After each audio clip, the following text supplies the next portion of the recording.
All right, so these are going to be my running back rankings at the end of the 2025 NFL season. So I do want, again, if you didn't watch my quarterback video, I'm going to kind of say the same thing there.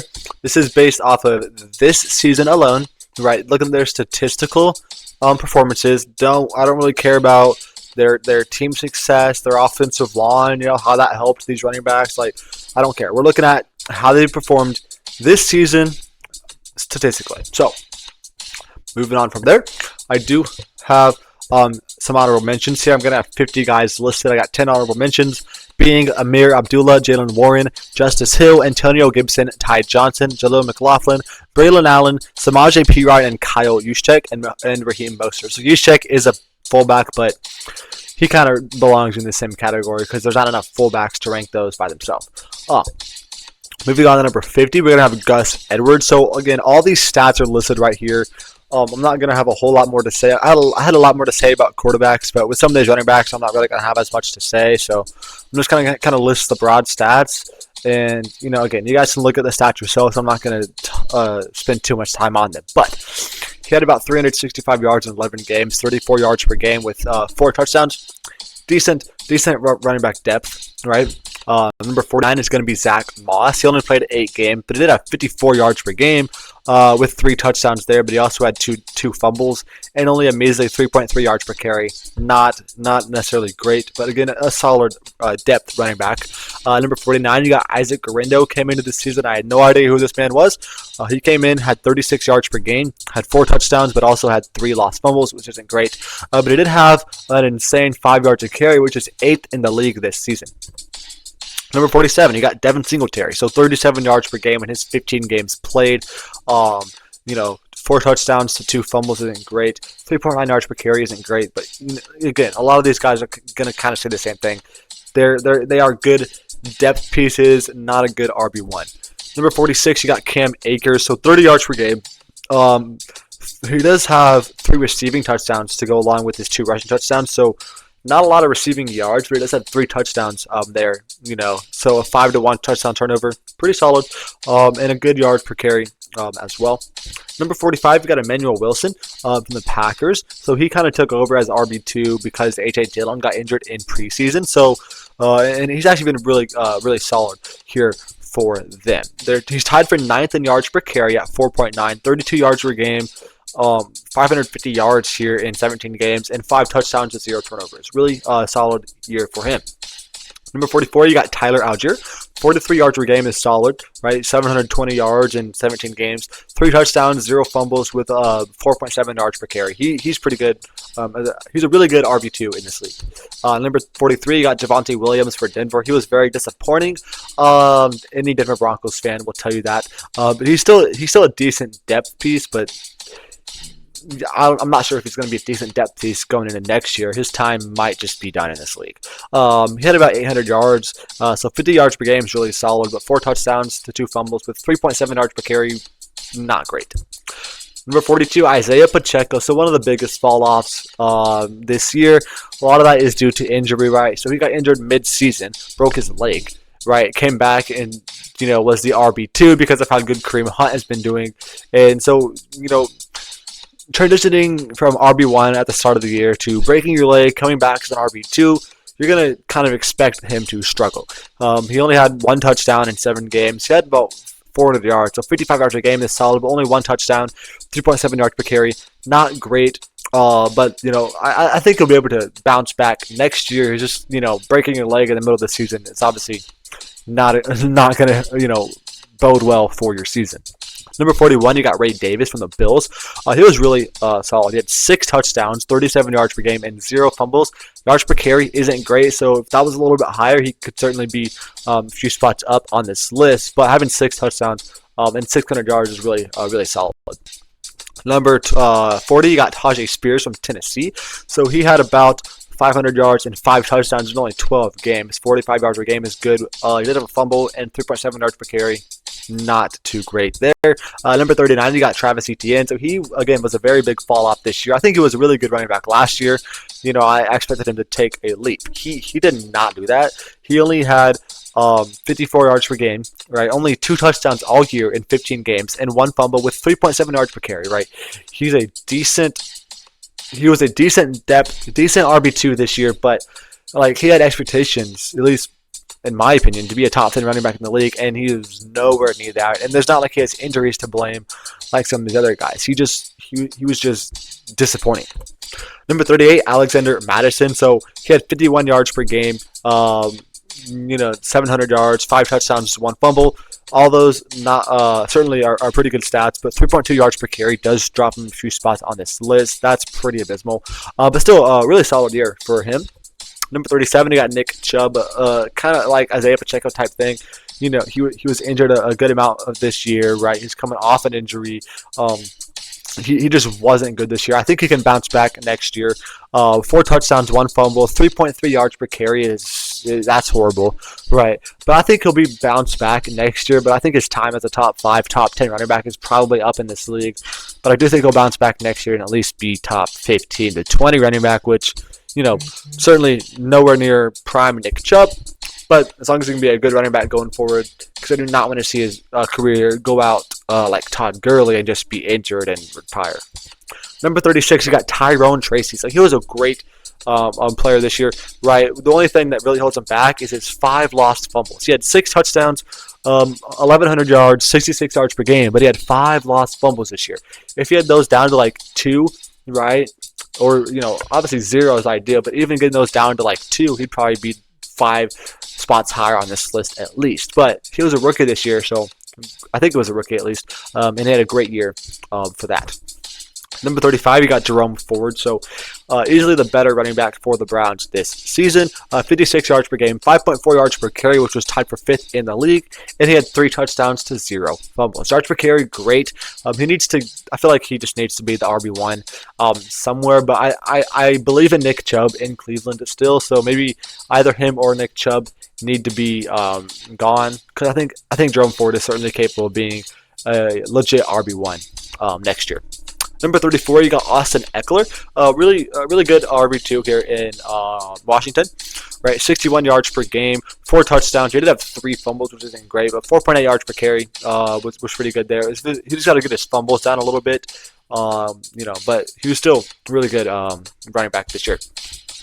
Number 33 is Jordan Mason. So he came in as RB3, really, in San Francisco.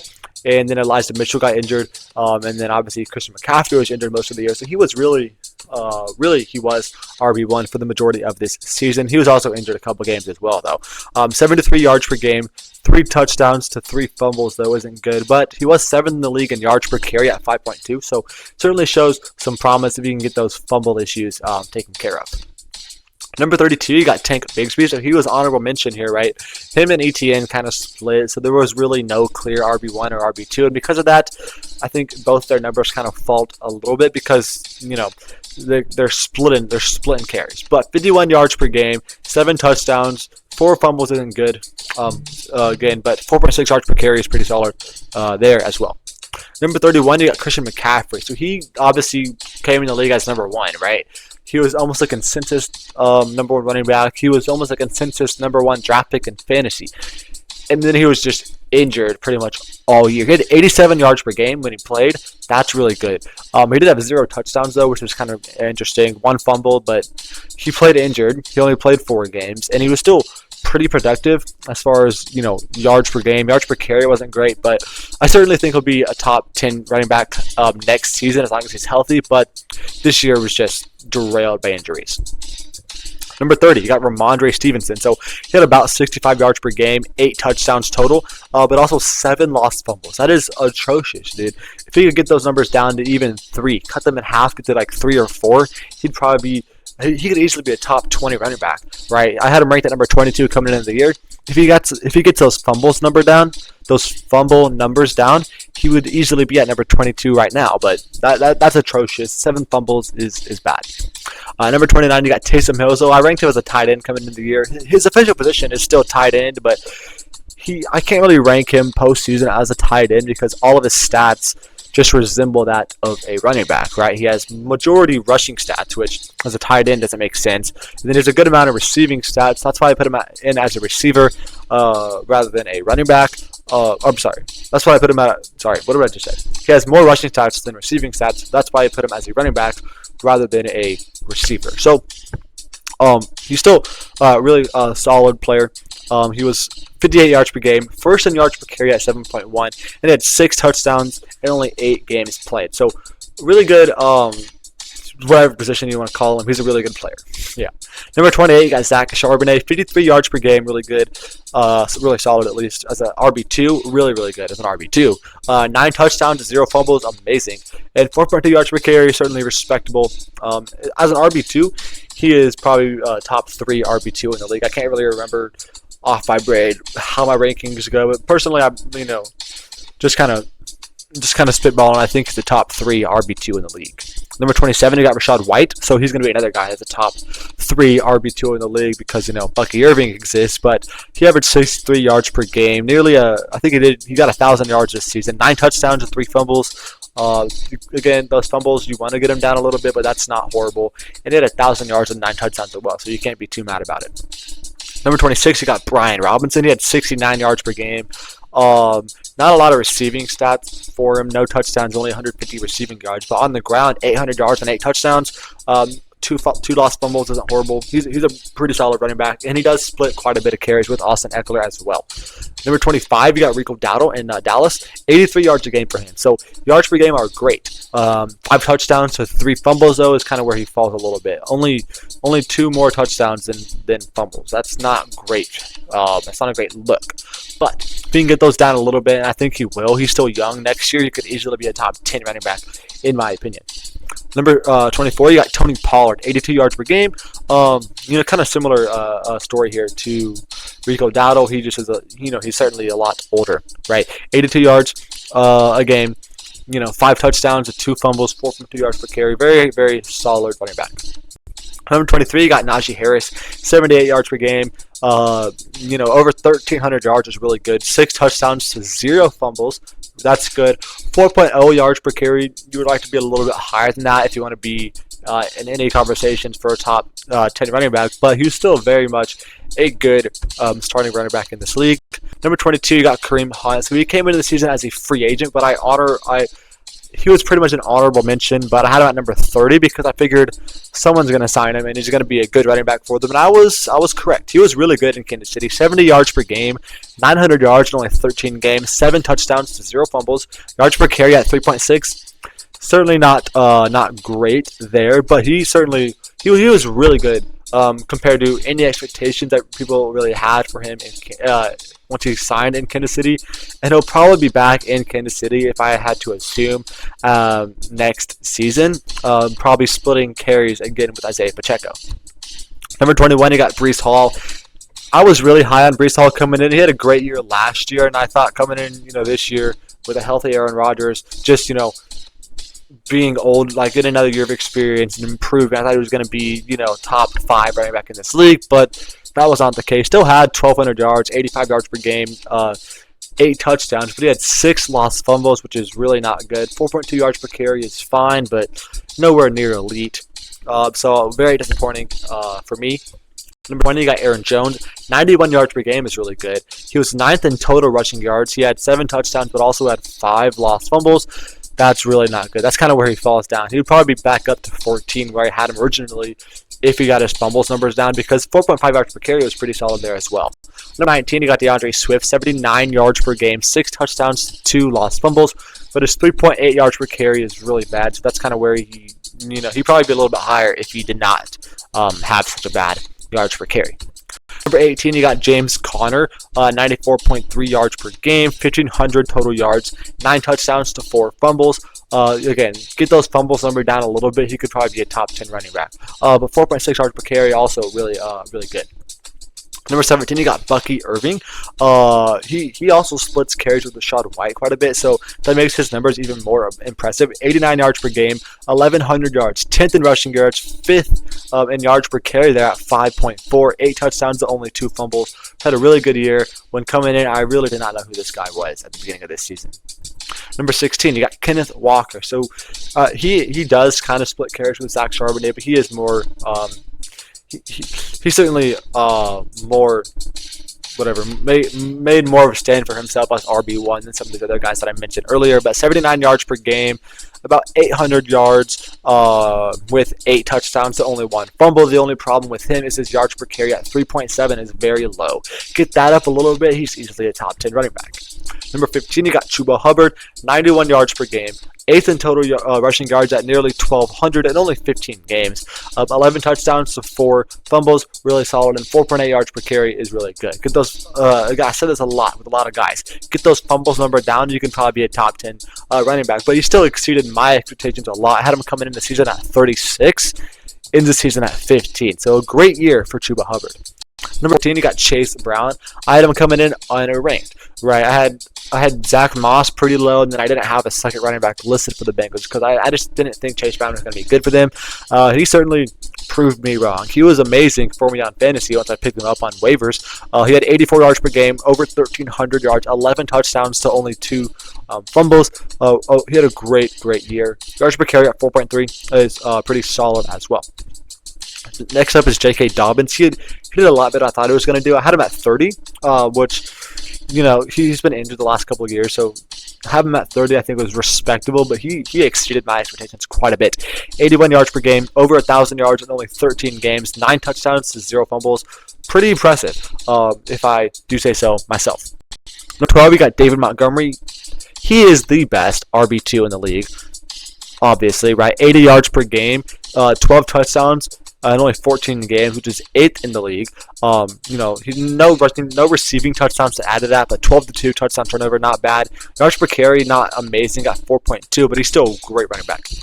Number 11, you got Alvin Kamara. So he's been, you know, obviously not prime Alvin Kamara, where he's a top 2, top 3 running back in the league, but he's certainly borderline top 10 in my opinion. 107 yards per game is 6th in the league, right? His receiving numbers are always ace. That helps his numbers out a lot. He had over 1,500 total yards this season in only 14 games. All right, 8 touchdowns to 1 fumble is great. His yards per carry could be a little bit better, but he's still an amazing running back. Number 10, you got Devon Achane. So 88 yards per game, almost 1,600 yards, 12 touchdowns to 1 fumble. Really good. Receiving stats are among the best out of all of these running backs this season. Number 9, you got Kyren Williams. So 92 yards per game, which is 10th in the league, right? 7th in rushing yards at nearly 1,300, tied for 5th in rushing touchdowns at 14. The thing that holds him back a little bit is going to be his fumbles at 5. That's too high, and his yards per carry at only 4.1. That's just too low. If those were, you know, a little bit better, he could easily be a top 5 running back in this league. But either way, he's still an elite running back. Sorry. But Josh Jacobs is now at number 8. He averaged 98 yards per game, which is 7th in the league, really good. 6th in rushing yards, 4th in rushing touchdowns at 15. He did have 4 fumbles this year, which, again, get those down a little bit. You could be a top 5 running back. Also, 4.4 yards per carry is fine, but it's not elite status. And if you want to be a top 5 running back, I think elite running back is top 5 probably. And he's not elite. He's amazing, but he's not elite. Number 7 is going to be James Cook, 79 yards per game, which is 9th. He had over 1,000 yards rushing. He was tied for 1st in rushing touchdowns at 16, tied for 9th in yards per carry at 4.9. Only 1 fumble to go with it. He was amazing running back this year. Again, not quite elite, but he did, you know, if he had better receiving stats, right, he could easily be an elite running back. Number 6, you got Joe Mixon, 95 yards per game, 8th. 8th in the league, 11 touchdowns, 9th in the league, 1,000 rushing yards himself, 12 touchdowns to 0 fumbles. The only thing that holds him back is his 4.1 yards per carry. Just get that up a little bit, and he could be a top 5 and be considered elite in my opinion, but either way, he's still an amazing running back. Number 5 is going to be Jonathan Taylor. So Like I said, I think he's an elite running back. 112 yards per game, which is 4th in the league. 1,400 yards, which is 4th in the league. When he only played 14 games and still had the 4th most rushing yards in the league, that's pretty impressive. 11 touchdowns, tied for 9th in the league. Again, when he only played 12 games. Fumbles, not great. 4 fumbles isn't good to see, but his other stats are so good that I still think he's worthy of being a top 5 running back in the league. Number 4, you got Bijan Robinson. So I had him coming in at number 10. He exceeded those expectations a little bit. He was certainly elite. 111 yards per game, 5th. 3rd in rushing yards at 1450. 5th in rushing touchdowns at 14. Also, 4.8 yards per carry is pretty good. Only 1 fumble all year, pretty good. And he had nearly 1,900 total yards. Number 3, you got Jahmyr Gibbs. So he was, again, elite. 113 yards per game, 3rd in the league. 5th in rushing yards. Tied for 1st in touchdowns at 16. Also had 4 receiving touchdowns. He had 20 touchdowns this year to 1 fumble. Also 4th in yards per carry at 5.6. The definition of elite. He was so good. Number 2, you got Derrick Henry, 124 yards per game, 2nd in the league. 2nd in rushing yards at 1,900. 1st in touchdowns tied at 16. 2nd in yards per carry at 5.9. He did have 3 fumbles. A little uncharacteristic for Derrick Henry, but very easily elite. Nearing legendary status with this season, which is kind of crazy considering he's not even the best running back this year. Because that obviously goes to Saquon Barkley, who had 143 yards per game. Obviously, 1st in the league, 1st in rushing yards at 2,005, 7th in rushing touchdowns at 13, 3rd in yards per carry at 5.8. He was amazing this year, right? If he would have played, that last game against the Giants in week 18, he probably breaks the rushing record for regular season and probably would have the best running back season of all time. He still had the most rushing yards all time if you do count the postseason, and he won a Super Bowl. So he honestly already might have had one of the best. We certainly had one of the best rushing seasons of all time. You could probably make the argument that he had the best rushing season of all time this year. So, missing players here, you got quite a bit of guys that were just injured or not good this year. You got Clyde Edwards-Helaire, Blake Corum, Carson Steele, Dalvin Cook, Jeff Wilson, Jonathan Brooks, Khalil Herbert, Patrick Ricard, and Zamir White. And this is going to be the simple view here for you guys of the 50 guys that got listed here. So if you just want to look at them again or take a picture of it to kind of just remember my thoughts, that's going to be it for this video. If you have not watched my quarterback video, go back and do that. And make sure to check out my other positional videos coming out this week.